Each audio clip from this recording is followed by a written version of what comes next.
వీక్షకులకు స్వాగతం, నమస్కారం. నిన్న ముంబైలో జరిగిన ఏవీపీ న్యూస్ చర్చా కార్యక్రమంలో పాల్గొన్న నారా లోకేష్ గారు ఆ యాంకర్ అడిగిన ప్రశ్నకు చాలా వాటికి సమాధానం చెప్తూనే జగన్మోహన్ రెడ్డి హయాంలో జరిగిన టీటీడీ కల్తీ నైవేషంలో రాష్ట్ర ప్రతినిధిగా క్షమాపణ చెప్తున్నా అని చెప్పి కోరాడు ఆయన. దాంతోపాటు ఇంకా అనేక విషయాలు చర్చించారు, అన్నిటికీ సమాధానాలు చెప్పాడు ఆయన. క్షమాపణలు చెప్పడానికి గల కారణాలు ఏంటి, ఎందుకు చెప్పాల్సి వచ్చింది, క్షమాపణ చెప్పడానికి కూడా వైఎస్ఆర్ కాంగ్రెస్ పార్టీ ఎందుకు ట్రోల్ చేస్తుంది, తెలుసుకునే ప్రయత్నం చేద్దాం. విశ్లేషించడానికి మనతో ఉన్నారు సీనియర్ జర్నలిస్ట్ డి శ్రీనివాస్ గారు. వారిని అడిగి మరిన్ని విషయాలు తీసుకుందాం. సార్ నమస్తే. నమస్తే. నిన్న ఏవీపీ చర్చా కార్యక్రమంలో లోకేష్ గారు అనేక విషయాలకు సమాధానం చెప్పారంటే చెప్తా క్షమాపణ కూడా చెప్పాడు ఆయన. ఆ క్షమాపణ చెప్పడం ట్రోల్ చేస్తున్నారు వైసీపీ వాళ్ళు. క్షమాపణ చెప్పడం కరెక్ట్ అంటారా కాదంటారా? దేనికి క్షమాపణ చెప్పాడు, ఎవరికి క్షమాపణ చెప్పాడు? ఒక ప్రభుత్వ ప్రతినిధిగా గత ప్రభుత్వంలో జరిగినటువంటి మహాపచారానికి ఈ ప్రభుత్వ ప్రతినిధిగా హిందూ సమాజానికి నేను క్షమాపణ చెప్తున్నాను అన్నాడు. అది జగన్మోహన్ రెడ్డి హయాంలో 5 ఏళ్లలో అటు సుబ్బారెడ్డి చైర్మన్గా, భూమన కరుణాకర్ రెడ్డి చైర్మన్గా 68 లక్షల కిలోల రసాయనాలు. అది ఇప్పుడు లోకేష్ హయాంలోనో చంద్రబాబు హయాంలోనో కాదు అవి కొన్నది, జగన్ రెడ్డి హయాంలో. సుబ్బారెడ్డి చైర్మన్గా ఉన్నప్పుడు, భూమన కరుణాకర్ రెడ్డి చైర్మన్గా ఉన్నప్పుడు 5 ఏళ్లలో అక్కడ బోలేబాబా డైరీ, పెన్ గంగా, లేకపోతే వైష్ణవి, లేకపోతే ఏఆర్ డైరీ ఇక్కడ కొన్నారు. ఆ సుగంధ కెమికల్స్ ఆడితో చేయించారు. ఇప్పుడు 58 లక్షల కిలోలు పామాయిల్, పామ్ కెర్నాయిల్, 8 లక్షల కిలోలు రసాయనాలు, 8,900 కిలో లప్సా, ఇవన్నీ కలిపి వాళ్ళు తయారు చేసి దానికి నెయ్యి అనేటటువంటిది కలర్ రావడం కోసం బీటా కెరోటిన్ వేసి, లేకపోతే వాసన కోసం ఎస్టర్ లేకపోతే ఎసిటిక్ యాసిడ్ కలిపి దాంతో వీళ్ళు ప్రసాదాలు, నైవేద్యాలు, అభిషేకాలు చేశారు. ఇవాళ హిందూ జాతి భగ్గుమంటోంది. దానికి అతను ఎవరి హయాంలో జరిగినా అది అపచారం, మహాపచారం. కాబట్టి తను క్షమాపణ చెబితే ఇవి వీళ్ళనేమనాలో నాకైతే అర్థం కావట్లా. ఏది ఇప్పుడు మనం పిచ్చి మాటలు మనం మాట్లాడలేం, దాన్ని వీళ్ళు ట్రోల్ చేస్తూ తన హయాంలో జరిగిన దానికి క్షమాపణ చెప్పాడంటే జగన్మోహన్ రెడ్డి ఎందుకు చెప్పలేదు? ఇవాళ జగన్మోహన్ రెడ్డిని జాతి అడుగుతోంది క్షమాపణ చెప్పమని. క్షమాపణ చెప్పకపోగా చిన్న తప్పేలే, చిన్న దొంగతనాలను తేలిక తీసే ప్రయత్నం చేశాడు. పరకామణి చోరీ కేసు. అరే ఇప్పుడు వీళ్ళు చివరికి భక్తులు హుండీలో వేసిన కానుకలను కూడా దొంగతనం చేశారంటే, అంటే అక్కడ తిరుపతిలో జగన్మోహన్ రెడ్డి 5 ఏళ్లలో జరిగినటువంటి అరాచకాలు కాదు, అపచారాలు, మహాపాపాలండి. వాళ్ళ దేవుడి సొమ్ము, వీళ్ళు తిన్నది దేవుడి సొమ్ము కాదు. ఇది కోట్లాది భక్తుల యొక్క విశ్వాసాలను దెబ్బతీశారు. నమ్మక ద్రోహం. దాన్ని 250 కోట్ల స్కామ్గా చూడకూడదు. ఏది ఆ నెయ్యి అనేది అది 250 కోట్ల స్కామ్గా 100 కోట్ల హిందువుల యొక్క మనోభావాలు దెబ్బతీశారు. 100 కోట్ల హిందువులకి నమ్మక ద్రోహం చేశారు. ఏ హిందువు వీళ్ళ ఓటేస్తాడు? వీళ్ళు చేసిన మహాపచారం అది చెరిగిపోద్దా? వాళ్ళ దృష్టిలో, వాళ్ళ మనసులో నుంచి తుడిచేయటం సాధ్యమా? భవిష్యత్తులో ఈ పార్టీ వైఎస్ఆర్ కాంగ్రెస్, ఈ నాయకుడు జగన్మోహన్ రెడ్డి ఏ హిందువు ఓటు అడిగే నైతిక హక్కు కోల్పోయాడు. ఆ రోజు ఓట్లు వేశారు, నమ్మారు. ఎందుకని? ఆ స్వరూపానంద సరస్వతి ఎవరో ఉన్నాడు, ఒక వైజాగ్ శారదా పీఠాధిపతి, అతన్ని అడ్డం పెట్టుకుని తను హిందువుల ఓట్ల కోసం, అప్పటికీ వాళ్ళకి అనుమానాలే, నాటకాలు. అది కూడా నాటకాలు. వీళ్ళ నాన్న చేసిన పనులు. ఏది రాజశేఖర రెడ్డి హయాంలో ఆ 2 కొండలు అనడం, ఆ భూమన కరుణాకర్ రెడ్డిని అప్పుడే తీసుకొచ్చి పెట్టాడు. అవును. విజయసాయి రెడ్డిని టీటీడీ బోర్డు మెంబర్ చేశాడు. అప్పుడు రాజశేఖర రెడ్డి చేసినటువంటి అపచారాలు సరే ఆయన చరిత్ర అయిపోయింది. ఏది దానికి ఆయన ఫలితం అనుభవించేవాళ్ళు అనేవాళ్ళు కూడా ఉన్నారు. ఆ కొండల్లోనే కలిసిపోయాడు అన్న పరిస్థితుల్లో ఇతను జనాన్ని నమ్మించటం కోసం తను హిందువుగా మారినట్టు, హరిద్వార్లో గంగలో మునిగినట్టు, అతను ఎవరు ఆ శారదా పీఠాధిపతిని అడ్డం పెట్టుకుని ఇప్పుడు ఏం జరిగింది? అతన్ని నమ్మి ఓటేసినందుకు ఇవాళ మొత్తం అన్ని ఆలయాలపైన దాడులు. నిన్న ఎక్కడో విన్నాను, ఆయన ఎవరు మహమ్మద్ గోరీ అంట, గజనీ మహమ్మద్. వాళ్ళకన్నా నీచులు వీళ్ళు. గోరీ కంటే ఎక్కువ దాడులు చేశాడు హిందూ దేవాలయాల మీద. ఇది సోమనాథ టెంపుల్ పైన దాడి చేసి అనేక సార్లు అక్కడ ఉన్న బంగారం, వజ్రాలు ఎత్తుకుపోయిన, మొన్న కూడా ప్రధాని మోడీ వెళ్ళినట్టున్నారు, దాన్ని గుర్తు చేశారు అప్పుడు చరిత్రని. అంతకన్నా మహాపాపి జగన్మోహన్ రెడ్డి. ఎక్కడ ఒక్క సింహాచలం ఆలయం తప్ప అన్ని ఆలయాల్లో ఇదే నెయ్యి అంట. చివరికి షిరిడీలో కూడా పెట్టించారంట. చాలా దేశంలో చాలా ఆలయాల్లో సప్లై చేశారండి. అంటే ఇప్పుడు ఆ రోజు అర్ణవ్ గోస్వామి ఏమన్నాడండి, జగన్మోహన్ రెడ్డిని ఉద్దేశించి ఉతికి ఆరేశారు నేషనల్ మీడియా మొత్తం. ఏది అటు Republic TV, news 18, CNN hold your hands Jaganmohan Reddy అన్నాడు. సే సారీ టు నేషన్ అన్నాడు. చేతులు జోడించి జాతికి క్షమాపణ చెప్పు అని ఎవరు డిమాండ్ చేశారు? ఇవాళ సాధువులు లేకపోతే స్వామీజీలు, పీఠాధిపతులు, మాతాజీలు నిన్న కూడా సమావేశమయ్యారు. నిన్న విజయవాడ సమావేశమయ్యి అంత గట్టిగా ఉన్నారండి. రేపొద్దున ప్రాయశ్చిత్త దీక్షకి పిలిపించారు 28వ తారీఖు. ప్రతి హిందువు తన ఇంట్లో 11 రూపాయలు ముడుపు కట్టమని, 28వ తారీఖు దేవుళ్ళ గుళ్ళో ఆ ముడుపులు చెల్లించమని, ధర్మజ్యోతి వెలిగించమని వాళ్ళు ఇచ్చిన పిలుపు. 11 రూపాయలు అంటే మళ్ళీ మీరు 11 టీమ్ అంట. 11 టీఎం అది మామూలు హిందువుల సంప్రదాయం. మనం ఏంటంటే ముడుపు కట్టేటప్పుడు 11 రూపాయలు ముడుపు కడతారు. అతనికి 11 ఎమ్మెల్యే సీట్లు వస్తే అది వేరే విషయం. ఇప్పుడు ఇవాళ 11 మంది ఎమ్మెల్యేలను కూడా కట్టమంటున్నారు. జగన్మోహన్ రెడ్డికి కూడా చెబుతాం, భారతీ మేడంకి కూడా చెబుతాం, ముడుపు చెల్లించండి, జాతిని క్షమాపణ కోరండి, దోషుల్ని కఠినంగా శిక్షించండి అని పీఠాధిపతులు ఎవరికి రాశారండి లేఖ? ఆ ఉడిపి పీఠాధిపతి యతిరాజ జియంగార్ స్వామి ప్రధానమంత్రికి లేఖ రాశాడు. ఈ దోషుల్ని కఠినంగా శిక్షించాలని ముఖ్యమంత్రికి లేఖ రాశారు పెదజీయంగార్ స్వామి. అదేమంటే భూమన కరుణాకర్ రెడ్డి ఆయనకు తెలుగు రాదు, తెలుగు లెటర్ రాశాడు. అంటే వీళ్ళకున్న తెలివితేటలు. జగన్ రెడ్డికి తెలుగు వచ్చి చెప్పి తెలుగులో మాట్లాడి రాస్తున్నాడు ఆ రాతలన్నీ. అంటే తెలివితేటలు. ఇది తెలివి కాదు, ఇది దొంగ తెలివి అన్నమాట. అది తెలియదు అట్లా దొంగ తెలివి. ఇవాళ ఈ దొంగలు ఇవాళ దేవుడి గుడినే వీళ్ళు దోచేయాలని చూస్తే ఇంతకన్నా మహాపాపం ఎక్కడుంది రామబ్రహ్మ గారు? ఒకటి, జగన్మోహన్ రెడ్డి రాబోయే ఎన్నికల్లో కూడా ఏ హిందువు ఇక ఆ పార్టీకి ఓటేయడు. చేసే పరిస్థితి లేదండి. అసలు హిందువుల ఓట్లు అడిగే నైతిక హక్కే కోల్పోయాడు అనమాట. 2036 దేవాలయాలపై దాడులంట, 39 విగ్రహాలు అపవిత్రం చేశారని, 56 విగ్రహాలు చోరీ చేశారని మొన్న లిస్టు చదివారు అసెంబ్లీలో.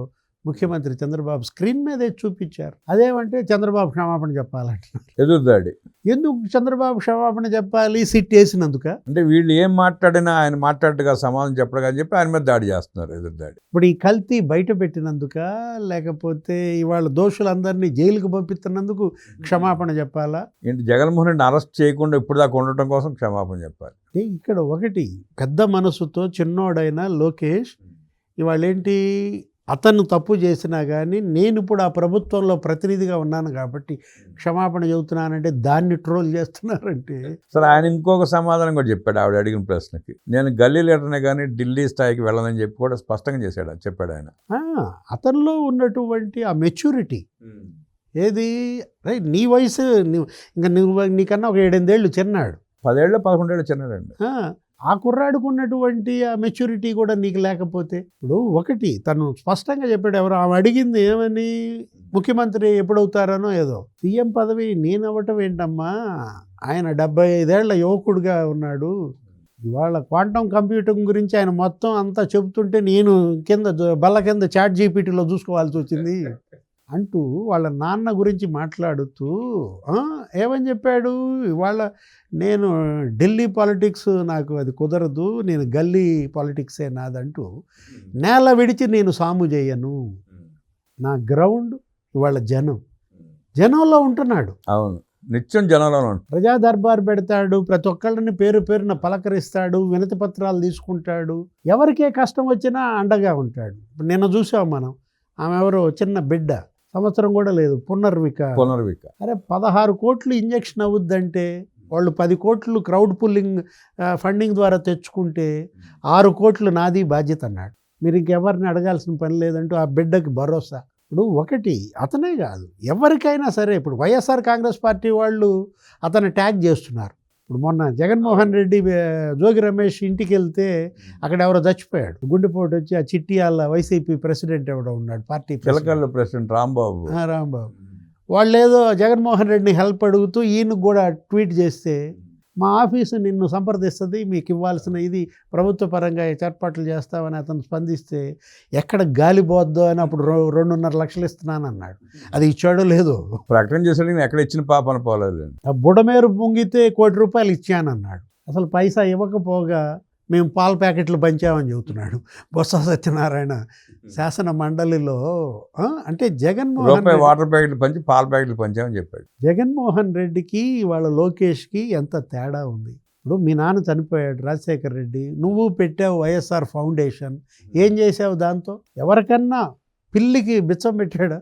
అంటే సార్ మనం ఇక్కడ గమనిస్తే మన లోకేష్ గారు జగన్మోహన్ రెడ్డి గారు ఇద్దరు ఒకేసారి రాజకీయాల్లోకి వచ్చారు, 1 సంవత్సరం అటు ఇటుగా.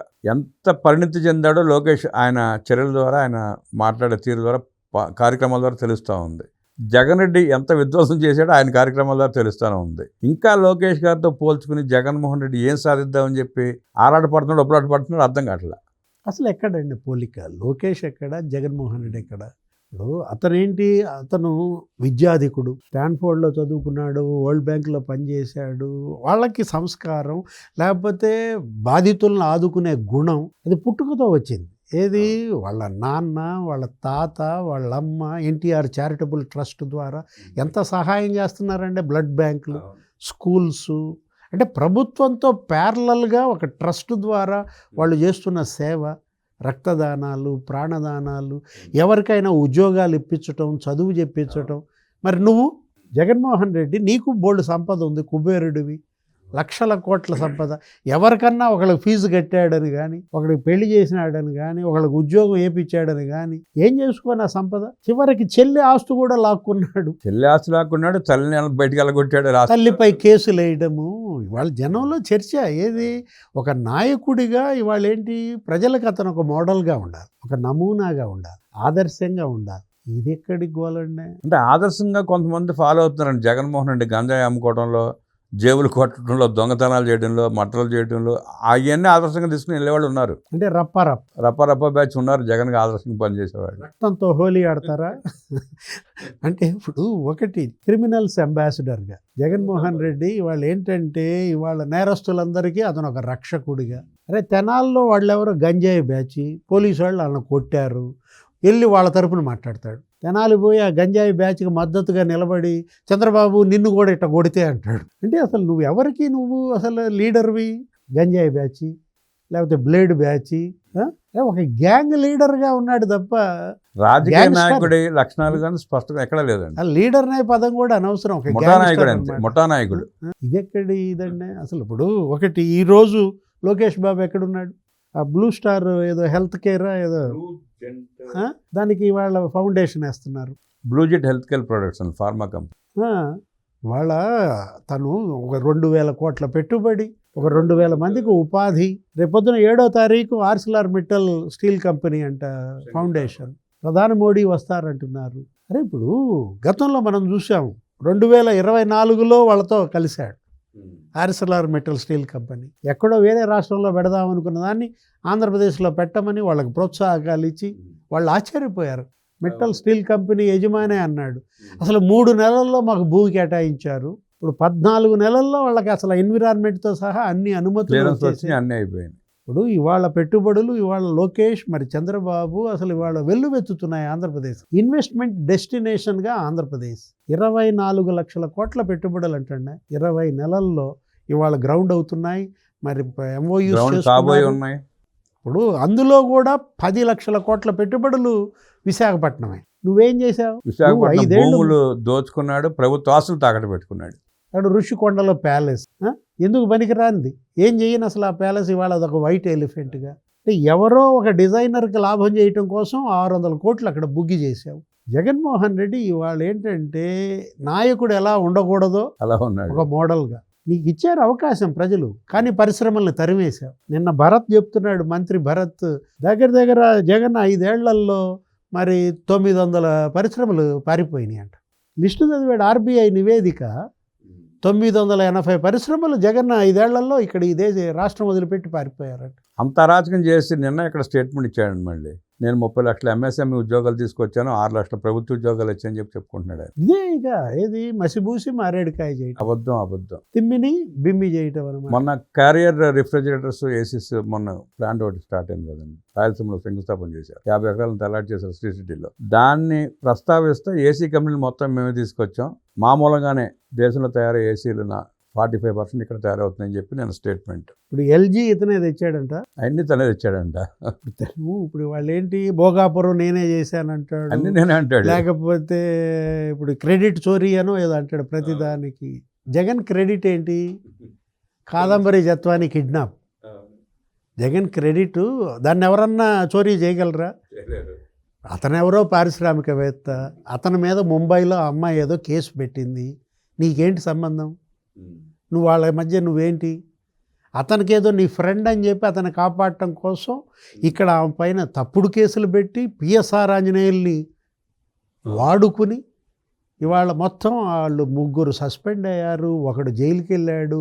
ఐపీఎస్లు ఒక ఆయన మన సర్జరీ అయినట్టుంది, బైపాస్ సర్జరీ దెబ్బకి. కాంతిరాణా టాటా, విశాల్ గున్ని, పిఎస్ఆర్ ఆంజనేయులు, ఇంతమంది సస్పెన్షన్లు, ఇంతమంది జైలుకి వెళ్ళడం, ఇది క్రెడిట్. దీన్ని ఎవరన్నా చోరీ చేయగలరా? ఎవరో చేయలేదు. ఏది క్రెడిట్ జగన్మోహన్ రెడ్డి అంటే? సజీవ దహనాలు. అమర్నాథ్ గౌడ్ మరి పసిబిడ్డ 10వ తరగతి చదివేవాడు, గౌడ బిడ్డ, వాళ్ళ అక్కని ఏడిపించొద్దంటే తగలబెట్టారు. కేసు పెట్టావా? నిందితులను అరెస్ట్ చేసావా? నీ క్రెడిట్ అది. ఏది దాన్ని ఎవ్వరూ చోరీ చేయలేరు. శిరోముండనాలు. శ్రీకాంత్, వరప్రసాద్, రాష్ట్రపతి ఫైర్ అయ్యాడు ఆ రోజున. ఆయన ఫైర్ అయితే తప్ప కేసు కట్టల. జగన్మోహన్ రెడ్డి క్రెడిట్ అంటే చెప్తున్నా, దీన్ని ఎవ్వరూ చోరీ చేయలేరు. అది నీకే ఆ క్రెడిట్ అనమాట. ఇవన్నీ ప్రచారం చేసి ఏం చేయలేమనుకుని ఇక పవన్ కళ్యాణ్కి నారా లోకేష్కి మధ్యలో గొడవలు పెట్టి వాళ్ళిద్దరిని విడదీస్తే కూటమి చీలిపోద్దన్న ప్రయోగం మొదలుపెట్టారండి వీళ్ళు. అది జరిగే అవకాశం ఉందంటారా? ఇక అదే ఏది కుల చిచ్చు పెట్టాలని, కాపు కమ్మ వివాదం రేపెట్టాలని. పాపం గతంలో ఎవరికి తెలియదు. అంబటి రాంబాబు కాపు టైగర్ అంటాడు, వంగవీటి రంగా అంటాడు. ఆయన కూడా ఎప్పుడు చెప్పుకోవాలి నేను కాపునని. అతన్ని వంగవీటి రంగా అనేసరికి వాళ్ళు ఫైర్ అయ్యారు, ఉలిక్కిపడ్డారు. ఇంకోసారి కనుక రంగాతో రాంబాబుని పోల్చారంటే తాట తీస్తామన్నారు. అంటే ఇతను జగన్మోహన్ రెడ్డి అతని యొక్క ప్రతి ఎత్తు అతన్ని బెడిసి కొడుతుందంటే కారణం అది. ఇప్పుడు అక్కడ బీహార్ దగ్గర ఏదో పెడుతున్నాడు. ఎవరు? ఆ సునీల్ నాయక్ని అడ్డం పెట్టుకుని బీహార్ వర్సెస్ ఆంధ్రప్రదేశ్ తీసుకొచ్చేసి పెట్టాడు మళ్ళీ ప్రచారం. నితీష్ వర్సెస్ చంద్రబాబుగా చేసి మోడీ ప్రభుత్వాన్నే కూల్చేసి కుట్రలాగా పెడుతున్నాడు. పిచ్చోడా మంచోడా నాకైతే అర్థం కావట్లేదు. ఇప్పుడు నేరం చేశాడు సునీల్ నాయక్. ఎంతకాలం తప్పించుకుంటాడు? ఎన్ని రోజులు తప్పించుకుంటాడు? వాడెవడో థాయిలాండ్లో ఉన్నాడు. ముప్పిడి అవినాష్ రెడ్డి ఎక్కడున్నాడు? ఇప్పుడు జైల్లో ఉన్నాడు. ఇప్పుడు మీరు ఏదో కొన్నాళ్ళు మాత్రమే మీకు ఏదన్నా రక్షణ, కొంత ఉపశమనం. నేరం చేసే ముందు ఉండాలి ఆ బుద్ధి. ఇవాళ మరి ఇలా అనుకుంటే ఎలా కుదురుద్ది? ఇప్పుడు పవన్ కళ్యాణ్ ఈ ప్రభుత్వం 15 ఏళ్ళు ఉంటుంది అంటున్నాడు, స్పష్టంగా చెప్తున్నాడు. ఇంకో 10 ఏళ్ళు ఆయనే సీఎం అంటున్నాడు. ఎందుకంటే జగన్ చేసిన నష్టం భర్తీ కావాలి. అర్థమైంది పవన్ కళ్యాణ్ గారికి ఆ నష్టం అంటే బాగా అర్థమైంది. ఇప్పుడు జగన్ చేసిన నష్టం భర్తీ కావాలి. 30 ఏళ్ళు ఈ రాష్ట్రాన్ని వెనకనెట్టాడు. ఇప్పుడు 30 ఏళ్ళు ఈ రాష్ట్రం ముందుకు వెళ్ళాలంటే ఆయన ఇంకో 10 ఏళ్ళు ఉండాలి, ఈ కూటమి ఇంకో 15 ఏళ్ళు ఉండాలి. అంటే లోకేష్ నిన్న కూడా చెప్పాడు కదా, మీరు ఇందాకన్నా దీంట్లో ముంబైలో వాళ్ళతో ఏమని చెప్పాడు? పవన్ కళ్యాణ్ నాకు పెద్దన్న, నేను ఆయన తమ్ముడు, నాకు అన్న, ఆయన శాశ్వతంగా పెద్దన్న అన్నాడు, పర్మనెంట్ బిగ్ బ్రదర్ అన్నాడు. అంటే జగన్మోహన్ రెడ్డి ఇవాళ ఎంతగా వాళ్ళని విడదీయాలని చూస్తే వాళ్ళంత వాటేసుకుంటారు, వాళ్ళ బంధం అంత పెరుగుతుంది. కాబట్టి జగన్మోహన్ రెడ్డి ఏం చేయాలి? నువ్వే పెంచు వాళ్ళ మధ్య బంధం, వాళ్ళు విడిపోతారు. రివర్స్ కదా నీదంతా. నువ్వు విడదీయాలని చూడబాకరా మగడ, వాళ్ళు మరీ వాటేసుకుంటున్నారు. నువ్వేదో వాళ్ళని వాటేసుకోమని చెప్పు, అప్పుడన్నా విడిపోతారు, నువ్వు పండగ చేసుకుంది. కానీ పవన్ కళ్యాణ్ లోకేష్ల బంధాన్ని చూసి ఏర్చబడుతున్న జగన్మోహన్ రెడ్డి నేర్చుకోవాల్సింది చాలా ఉందని, నారా లోకేష్ దగ్గర రాజకీయం నేర్చుకుంటే కనీసం మనుగడనే సాగించే అవకాశం ఉంటుందని విశ్లేషించిన డివి శ్రీనివాస్ గారికి ధన్యవాదాలు తెలియజేస్తూ నమస్కారం.